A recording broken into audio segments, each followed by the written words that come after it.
Hello friends, welcome back. So today we'll do question number 7 because we have already done from question number 1 to question number 6 of this exercise 7.2 chapter 7 triangles of class 9. Okay guys, so if you have not watched the videos, please go back and watch all those videos. So let's start this question number 7 now.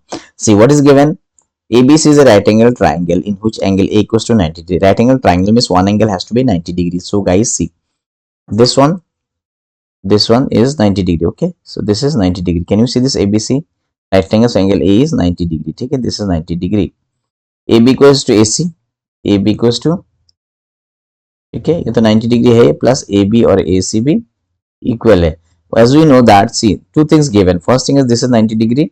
Second, this and this equal. So I told you that if these two sides are equal, two angles will be always equal. ठीक है, this the theorem. Okay, angles opposite equal sides where triangle are equal. So angle इसका opposite क्या आएगा? Angle B आएगा और ये side का opposite angle C. That means B and C will also be automatically equal. ठीक है guys, तो चलिए देखते हैं क्या होता है गाइस. तो सॉल्यूशन में क्या लिखा है हमने?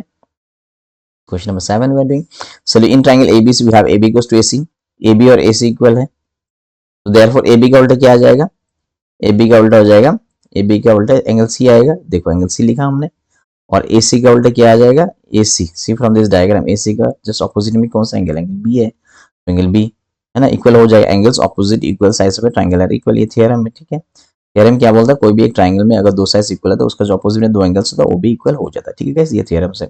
उसके बाद क्या रहता है? ये ट्रायंगल लेते हैं. ठीक है, इन दिस ट्रायंगल एबीसी क्या हो जाता है? ये तीनों एंगल मिला के 180 डिग्री होता है ना. ये तो इतना रहने दो, इसको इतना रहने दो. उसके बाद में और एक थ्योरम यूज करेंगे. क्या होता है? एक ट्रायंगल में तीन एंगल मिला के 180 डिग्री होता है. देखो angle A, can you see angle A B C, this one.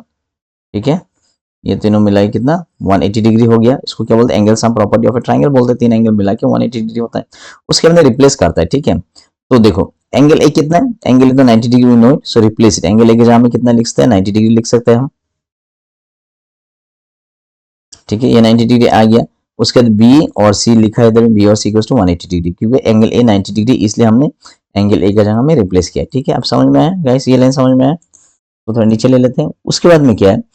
अब देखो बी और सी, ये दोनों बी और सी लिख लेते हैं यहाँ पे, और इसको 90 को उस तरफ लेके जाता है, मतलब 180 माइनस 90 हो जाएगा. ठीक है ना, 180 माइनस 90 से 90 आ जाता है. Angle B plus C equals to 90. अब रिप्लेस करते हैं फिर से बी और सी. देखो ये दोनों फिर से इक्वल है, तो क्या लिख सकते हैं? एंगल बी तो बी लिखेंगे, सी के जगह में बी आर लिखेंगे. ठीक है, समझ में आया ना? सी की जगह में एंगल बी लिखेंगे क्योंकि ये ऑलरेडी प्रूफ कर चुका है हमने. ठीक है, तो अभी B plus B is twice B, तो twice B equals to 90 degree.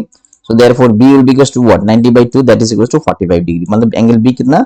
45 degree आ चुका है. This is 45 degree. अच्छा, बी और सी भी इक्वल है ना, तो ये भी 45 डिग्री हो जाएगा. देखो यहाँ पे बी और सी इक्वल है, मतलब बी और सी भी 45 डिग्री हो जाएगा. अब देखो but B equals to C proved above, so therefore B और सी कितना? 45 हो जाएगा. So thus B equals to 45 and C equals to 45 degree. ये हमको निकालना था. ठीक है guys, fine angle B and C, ये दोनों एंगल निकालना था. तो एंगल बी और सी कितना? 45 डिग्री हो गया. तो बहुत छोटा सा मैथ्स था, बहुत इंटरेस्टिंग भी है, सिंपल है. ठीक है गाइस, तो मिलते हैं फिर नेक्स्ट वीडियो में. ठीक है guys, thank you for watching.